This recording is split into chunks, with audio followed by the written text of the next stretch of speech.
सर्वेभ्यो नमो नमः। आज फिर जयपाल शास्त्री संस्कृत चैनल में आप सभी विद्वानों का हार्दिक अभिनंदन है, स्वागत है। हम अलंकारों के विषय में पढ़ने जा रहे हैं, जो हमारे एचटेट और नेट में इनमें से काफी प्रश्न पूछे जाते हैं। कोई भी लाइन दे देता है या श्लोक दे देता है, या फिर किसी भी जो अलंकार है उसका लक्षण दे देता है और उससे ये पूछ लेता है कि ये बताइए इसमें कौन सा अलंकार है। तो आप सभी हमारे इन वीडियोज को बड़े ध्यान से देखें और समझें कि ये प्रश्न कैसे पूछे जाते हैं। आप हमारे चैनल को सब्सक्राइब जरूर कर लें, जिससे कि आने वाली सभी वीडियो आपके सामने आ सकें। इसी क्रम में मैं आप लोगों का एक बार फिर हार्दिक अभिनंदन करता हूँ।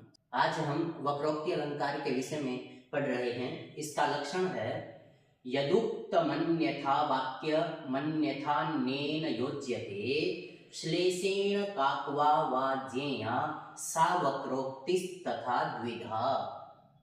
जहां पर भी कोई श्रोता है, कहने वाला, कोई कहने वाला है और एक सुनने वाला है। कहने वाला कुछ बोलता है लेकिन सुनने वाला उसका कुछ अलग अर्थ निकालता है, वहां पर आपका वक्रोक्ति अलंकार होता है। श्रोता द्वारा श्लेष या काकु रूप ध्वनि विकार से अन्य अर्थ में कल्पित कर लिया जाता है, तब वक्रोक्ति अलंकार होता है। इसके दो भेद माने गए हैं। उदाहरण है अहो केने दृश्य बुद्धिर दारुणा तव निर्मिता त्रिगुणा श्रूयते बुद्धिर न तु दारुमयी क्वचित। बुद्धिर न तु दारुमयी क्वचित। कहता है कि तीन प्रकार की बुद्धि सुनी गई है, सत्व, रजस और तमोगुण से युक्त। लेकिन अहो केन ईदृशी, किसके द्वारा तुम्हारी इस प्रकार की कठोर बुद्धि बना दी गई है। बुद्धि तो त्रिगुणात्मक सुनी गई है, सत्व, रजस और तमोगुण से युक्त। न तो दारुमयी क्वचित, लेकिन कहीं पर भी काष्ठ के समान जो कठोर बुद्धि है कहीं नहीं सुनी जाती। तो बुद्धि तो तीन ही प्रकार की है। तो यहाँ पर आपका वक्रोक्ति अलंकार है। काकु यथा, ये श्लेष काकु का उदाहरण था। दूसरा ये आपका काकु वक्रोक्ति का उदाहरण है। गुरुजन परतंत्रतया दूरतरम देश मुद्यतो गंतुम अली पुल कोकिल ललिते नेस्यति सखी सुरभि समय असहु। कोई नायिका अपने पति के विषय में अपनी सखी से बात कर रही है कि क्या वसंत के समय मेरे पति नहीं आएंगे, अर्थात नेस्यति, जरूर आएंगे। तो यहाँ पर नेस्यति का अर्थ नहीं आएंगे होते हुए भी अवश्य आएंगे, ये अर्थ लिया जाता है। यहाँ पर नेस्यति नहीं आवेंगे बल्कि अवश्य ही आवेंगे, इस प्रकार का अर्थ होने के कारण आपका यहाँ वक्रोक्ति अलंकार था। और वक्रोक्ति अलंकार के दो भेद माने गए हैं। दृष्टांत अलंकार लक्षणम दृष्टान्तः पुनरेकेषां सर्वेषां प्रतिबिंबनम। कहता है कि जहां पर सभी, अर्थात दोबारा किसी एक दृष्टांत के बाद की कोई दूसरा दृष्टांत आ जाए, बिंब प्रतिबिंब प्रदर्शित हो, वहां पर आपका दृष्टांत अलंकार होगा। जहां साधारण धर्म आदि का बिंब प्रतिबिंब भाव हो, वहां दृष्टांत अलंकार होता है। इसका उदाहरण है त्वयि दृष्ट एव तस्याः निर्वाति मनो मनो भवज्ज्वलितम् आलोके ही हिमांशोर विकसति कुसुमम कुमुदवत्याः।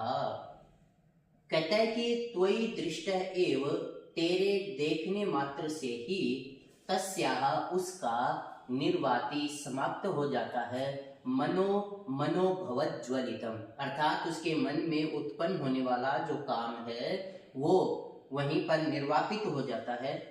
आलोके ही हिमांशोर विकसति कुसुमम कुमुदवत्याः। जिस प्रकार जो चंद्रमा है उसकी चांदनी में ही कुमुदिनी का जो फूल है वो विकसित होता है। तो यहाँ पर इस नायिका और कुमुदिनी इन दोनों का एक बिंब प्रतिबिंब प्रदर्शित किया गया है, एक दृष्टांत से दूसरे दृष्टांत को दिखलाया गया है, इसलिए यहाँ पर दृष्टांत अलंकार है। यहाँ समान धर्म होने के कारण दृष्टांत अलंकार है। दीपकालंकारः लक्षणं सकृद् वृत्तिस्तु धर्मस्य प्रकृता प्रकृतात्मनां सैव क्रियासु बहवीसु कारकस्येति दीपकम्। जहाँ पर एक ही कारक के द्वारा संपूर्ण अर्थ आ जाए या जहाँ पर केवल क्रिया ही क्रिया प्रयोग की जाए, वहाँ पर दीप का अलंकार होता है। जिस प्रकार एक दीपक देहली पर रखने से अंदर और बाहर वो क्या कर देता है, प्रकाश कर देता है।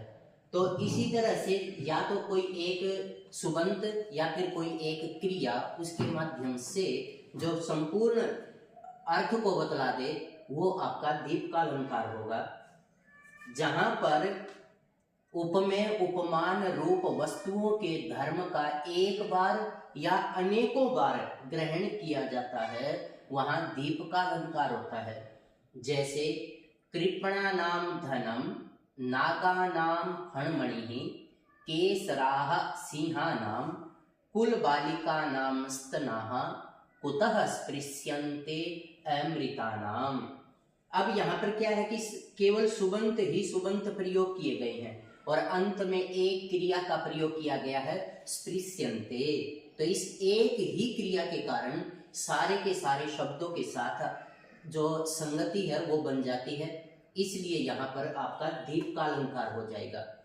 ये कहता है कि कृपणानाम धनम, जो कृपण है कंजूस है उनके धन को नागा नाम फणमणि ही, और सर्पों की जो मणि है नाग मणि है उसको, केसराहा सिंहानाम, और जो शेर हैं उनके केसरों को, और कुल बालिका के स्तनों को बिना मरे स्पर्श नहीं किया जा सकता।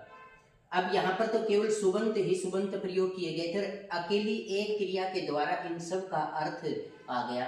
यहाँ क्रिया का प्रयोग किया गया है, स्वित्यति, पुणति, बेलति, विचलति, निमिषति, विलोकयति, त्रियक, अंतर्नदति, चुंबितुम इच्छति, नव परिणया वधुः शयने। अब यहाँ पर केवल एक जो आपका करता है या सुबंत है उसके माध्यम से इन सारी की सारी क्रियाओं के साथ संगति बैठ जाती है। तो यहाँ पर आपकी बहुत सारी क्रियाएं होने के कारण आपका दीप का अलंकार हो जाता है। कहता है कि स्विद्यति, कुणति, बेलति, इस तरह से वो एक नववधु सोने के समय इस प्रकार की जो ये क्रियाएं हैं इनको देख करके प्रसन्नचित्त होती है। तो यहाँ क्रिया और कारक दृष्टि से ये जो दीप का अलंकार है वो दो प्रकार का होता है। तो आपने जाना कि जहाँ केवल श्लोक में सुबंत ही सुबंत आ जाए या क्रिया ही क्रिया आ जाए तो वहां पर आपका दीप का अलंकार होगा।